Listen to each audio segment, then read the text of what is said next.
नमस्कार, live media में आपका स्वागत है। मैं सम्राट। समाजवादी पार्टी प्रमुख अखिलेश यादव ने कहा कि देश की अर्थव्यवस्था मजदूरों के सम्मान को बिना बढ़ाए कैसे आगे बढ़ सकती है, यह सवाल खड़ा करता है। उन्होंने कहा कि भविष्य में समाजवादी पार्टी की लड़ाई में समाजवादी मजदूर संगठन का बहुत बड़ा योगदान होने वाला है। इनका नाम भी बहुत आसान है, SMS यानी समाजवादी मजदूर संगठन। सम्मान मिलना चाहिए, जो उनके अधिकारों के तहत जो सुविधाएं मिलनी चाहिए वो भी सरकार सुविधाएं नहीं दे रही है। अगर देश की अर्थव्यवस्था आगे बढ़नी है, बिना मजदूरों के स्वाभिमान को, सम्मान को बढ़ाए कैसे अर्थव्यवस्था आगे बढ़ेगी। आज भी मैं पढ़ रहा था कि रिपोर्ट ये आई है कि चौथे नंबर पर अर्थव्यवस्था देश की बनने जा रही है। अगर हमारा मजदूर दुखी हो, मजदूर संकट में हो, किसान की आर्थिक स्थिति ठीक ना हो, और उस समय हम ये दावा कर रहे हो कि दुनिया में हमारी अवस्था क्या पहुंचने जा रही, किस स्थान पे हमारी अर्थव्यवस्था पहुंचेगी, ये सवाल खड़ा करता है। इसलिए मैं मजदूर भाइयों की समस्याओं का जो आज इन्होंने एक पॉलिटिकल चार्ट बनाया है, पॉलिटिकल कैलेंडर बनाया है, उसके तहत हमारे मजदूर सभा के लोग काम करेंगे और भविष्य में जो समाजवादी पार्टी की लड़ाई है उसमें मजदूर भाइयों का और खासकर समाजवादी मजदूर संगठन का बहुत बड़ा योगदान होने जा रहा है। इनका नाम भी बड़ा आसान है, SMS, समाजवादी मजदूर सभा। ये नाम ऐसा है जो याद नहीं करना है, सबने पहले ही रटा हुआ है। SMS, ये SMS हर मजदूर की समस्या का SMS हम लोगों तक पहुंचाएगा। ये हमारे SMS ताकत बनेगी, हमारी पार्टी के संगठन की मजबूती पहुंचाने। आरजेडी नेता और बिहार के पूर्व डिप्टी CM तेजस्वी यादव के बयान पर JDU नेता नीरज कुमार ने पलटवार किया है और कहा है कि वो किडनैपर पार्टी में रहते हैं। उनके पिता का कौन अपहरण कर लिया है। राजद के राष्ट्रीय अध्यक्ष लालू प्रसाद यादव पर उन्होंने निशाना साधा और कहा कि राजद के राष्ट्रीय अध्यक्ष राजनीतिक रूप से नजरबंद है। किडनैपर पार्टी में रखता है। किडनैपिंग का अभियुक्त वाला ना उस पार्टी के मुकुट रहता है सब। किडनैपिंग फॉर रैंसम, फिरौती के लिए अपहरण। और उनके पिताजी को कौन किडनैप कर लिया है। राजद के राष्ट्रीय अध्यक्ष राजनीतिक रूप से नजरबंद कहाँ है, किस रूप में है। अरे बेटा ने तो इतनी राजनीतिक इनके चलते प्रताड़ना उनको मिली कि वो तो सीधे एडमिट हो गए कि हमारा बेटा को नेता बना दो, नेता बना दो। और गठबंधन का सहयोगी दल कह रहा है कि 4 सीटेड है, 420 का आरोपी है, इनको कौन नेता बनाएगा। बीजेपी सांसद रविशंकर प्रसाद ने मल्लिकार्जुन खड़गे के बयान पर कहा कि मल्लिकार्जुन खड़गे क्या क्या बोल रहे हैं। वे एक तरफ मीटिंग में कहते हैं कि हम देश के साथ खड़े हैं और दूसरी तरफ देश को कमज़ोर करने की कोशिश भी कर रहे हैं। इस समय प्रधानमंत्री नरेंद्र मोदी के बारे में ऐसा कहना कि वे कश्मीर नहीं गए क्योंकि उन्हें पता था कि हमला होने वाला है, इससे बड़ा कोई गैर जिम्मेदाराना वक्तव्य नहीं हो सकता। ये बहुत ही दुर्भाग्यपूर्ण और पीड़ादायक है। साहब को क्या हो गया है, क्या क्या बोल रहे हैं। एक तरफ मीटिंग में कहते हैं कि हम देश के साथ खड़े हैं और दूसरी तरफ देश को कमजोर करने की कोशिश कर रहे हैं। जब जान रहे हैं कि तनाव बढ़ा हुआ है, राष्ट्रीय सुरक्षा का विषय है, तो उस समय प्रधानमंत्री के बारे में ये बोलना कि वो नहीं गए कश्मीर क्योंकि उनको मालूम था हमला होने वाला है, इससे बड़ा कोई गैर जिम्मेदाराना वक्तव्य हो सकता है क्या विपक्ष के प्रमुख दल के अध्यक्ष के द्वारा, राष्ट्रीय अध्यक्ष के द्वारा। हमें बहुत पीड़ा हुई है। आज हम कोई पॉलिटिक्स नहीं करना चाहते हैं। खड़गे साहब, क्या हो गया आपको? कृपा करके कुछ तो समझिए। आज पूरे देश में जनता एक है, सरकार के साथ खड़ी है, देश के साथ खड़ी है, देश में सुरक्षा के लिए मॉक ड्रिल हो रहा है और आप कह रहे हैं कि PM जानबूझकर नहीं गए कश्मीर। ये बहुत ही दुर्भाग्यपूर्ण है, बहुत ही पीड़ादायक है। आज मैं आपके खिलाफ बहुत कुछ बोल सकता हूं खड़गे साहब, लेकिन नहीं बोलूंगा। आज आपसे उम्मीद करूंगा कृपा करके थोड़े जिम्मेवारी का संकेत दें वरना आपके बाकी नेता तो क्या कर रहे हैं, कभी राफेल की कार्टून बनाते हैं, कभी कुछ करते हैं। आप तो उनको कंट्रोल करना है तो आप भी उस ब्रिगेड में शामिल हो गए, ये उचित नहीं है, दुर्भाग्यपूर्ण है। कृपा करके इसे नियंत्रित करें। पुडुचेरी की पूर्व उपराज्यपाल और पूर्व आईपीएस अधिकारी किरण बेदी ने गृह मंत्रालय द्वारा 7 मई को देश भर में मॉक ड्रिल करने के निर्देश पर कहा, यह बिल्कुल ठीक किया गया है। ठीक है, इस समय हमारी फौजें आसमान, जमीन और समुद्र को बचा रही हैं, तो हम भी अपने अपने घरों और पड़ोसियों को बचाएं। यह एक तरह का आपदा प्रबंधन है, यही देश सेवा है। उन्होंने कहा कि हम अंदर रहकर देश की सेवा करें और जवान सरहदों पर देश सेवा करेंगे। उन्होंने आगे कहा कि मैं समझती हूं कि यह आश्वासन और देशभक्ति का समय है, यह चिंता का समय नहीं है, यह हमारी मिलकर काम करने की लगन है।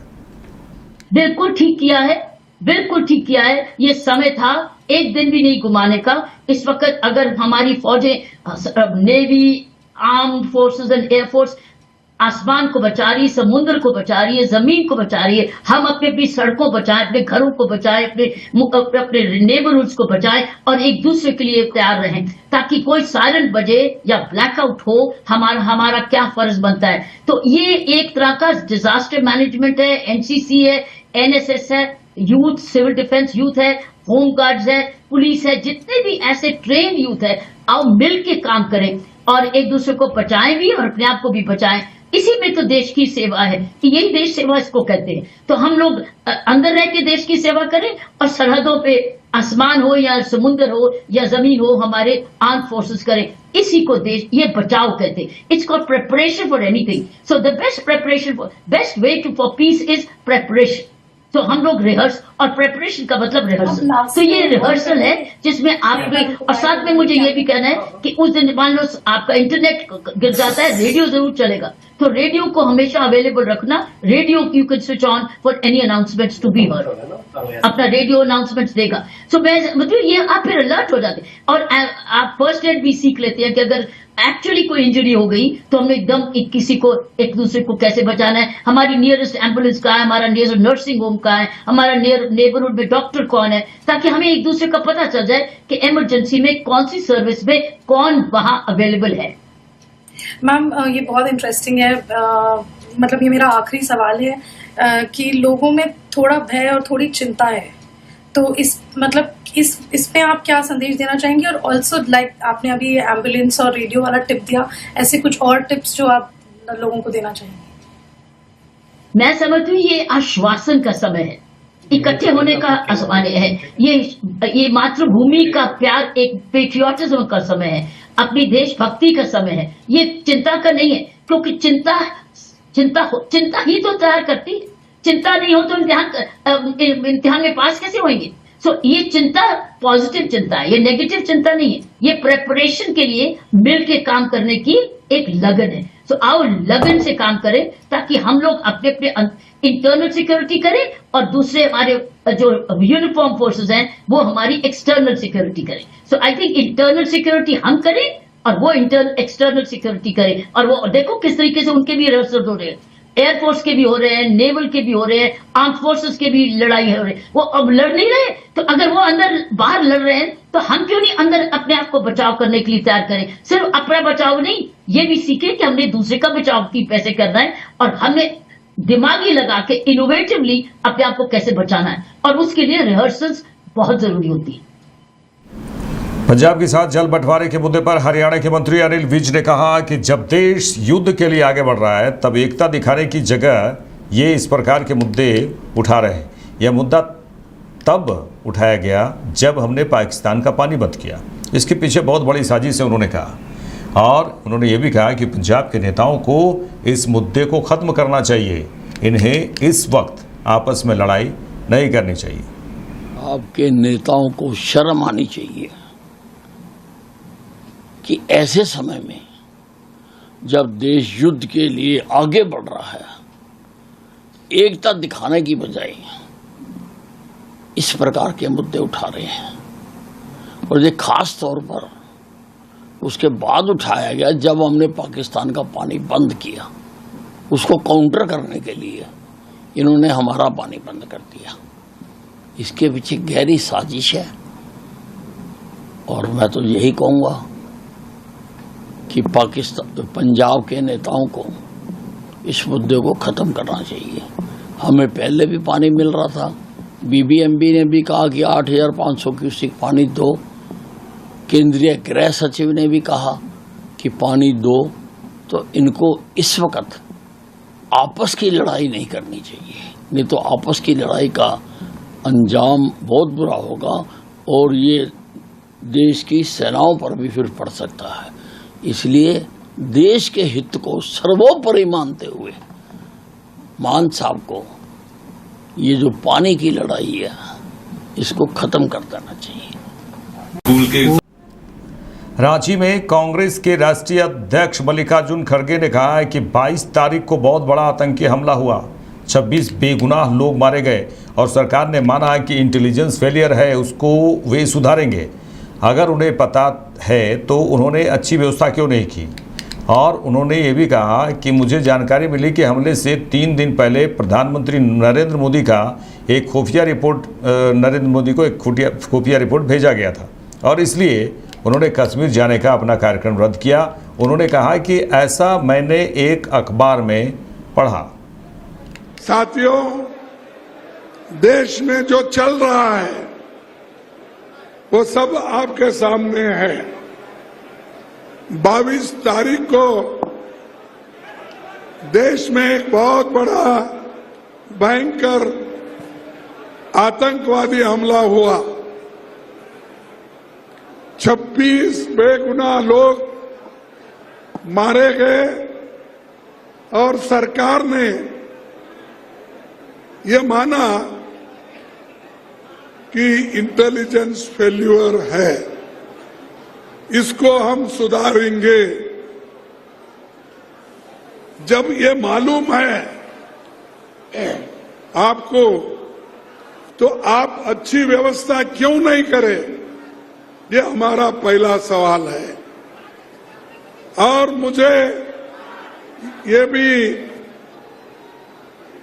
इंफॉर्मेशन मिला और कहीं पेपर में भी आए हैं, लिखे हैं कि 3 दिन पहले ही, हमले के 3 दिन पहले ही वहां इंटेलिजेंस रिपोर्ट मोदी जी को भेजा था और उसीलिए मोदी जी ने कश्मीर जाने का प्रोग्राम कैंसल किया था।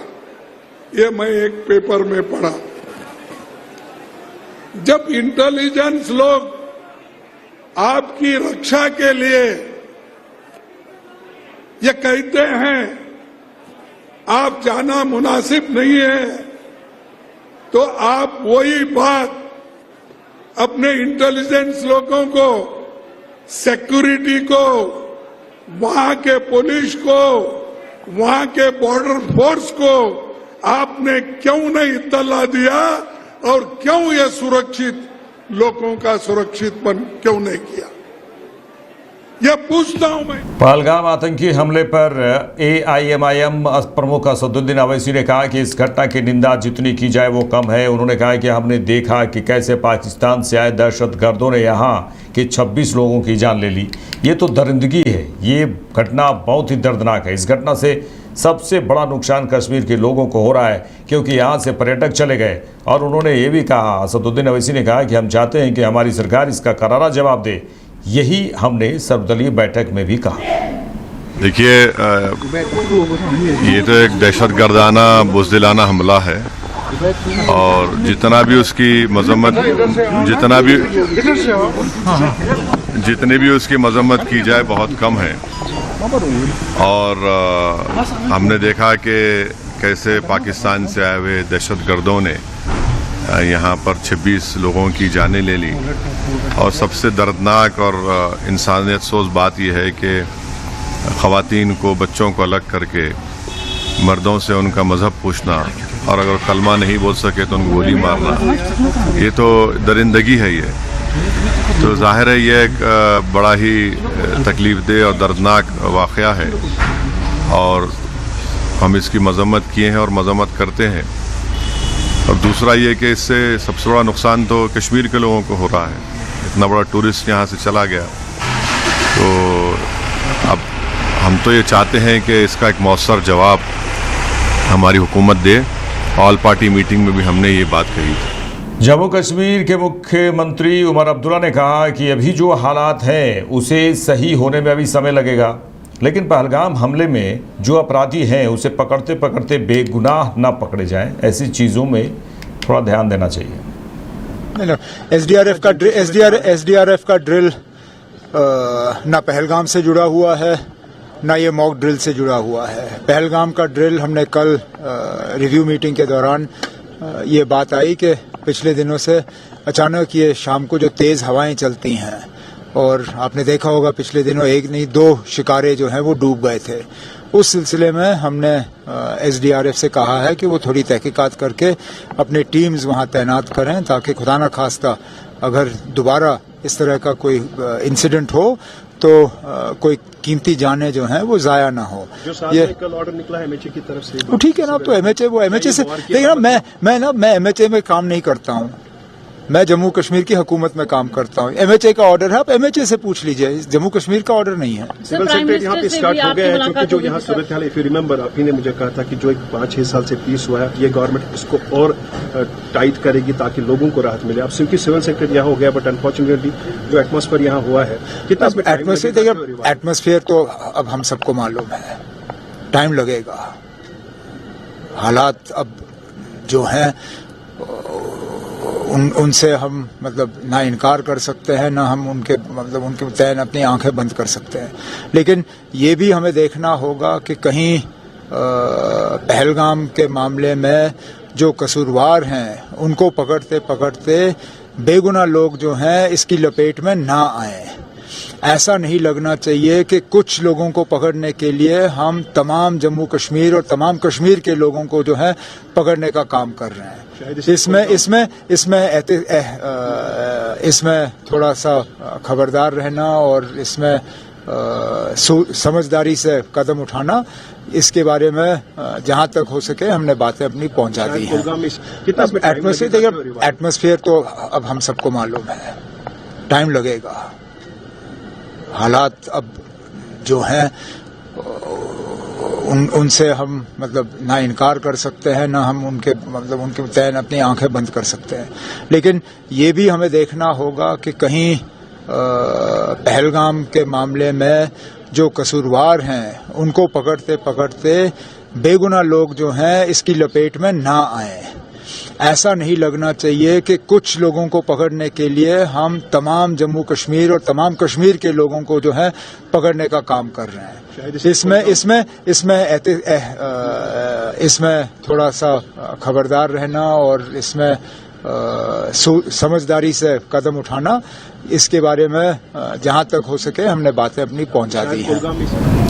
बिहार पुलिस ने जमकर लाठियां बरसाई है। देखिए, बिहार पुलिस ने मुख्यमंत्री आवास के बाहर प्रदर्शन कर रहे बीपीएससी TRE 3 अभ्यर्थियों को तितर-बितर करने के लिए लाठीचार्ज किया। पटना में एक बार फिर बीपीएससी अभ्यर्थी सड़क पर निकले। आपको बता दें कि बीपीएससी की तृतीय शिक्षक भर्ती परीक्षा TRE 3 के अभ्यर्थियों ने मुख्यमंत्री आवास के बाहर जब प्रदर्शन किया और उसके बाद पुलिस आई। अभ्यर्थियों की मांग थी कि TRE 3 का सप्लीमेंट्री रिजल्ट जारी किया जाए और चयनित अभ्यर्थियों की ज्वाइनिंग जल्द कराई जाए। शांतिपूर्ण तरीके से शुरू हुआ यह प्रदर्शन देखते ही देखते उग्र हो गया, जिसके बाद पुलिस ने लाठीचार्ज कर प्रदर्शनकारियों को तितर-बितर किया। इस दौरान कई अभ्यर्थी घायल हुए और इस दौरान एक महिला अभ्यर्थी भी बेहोश हो गई।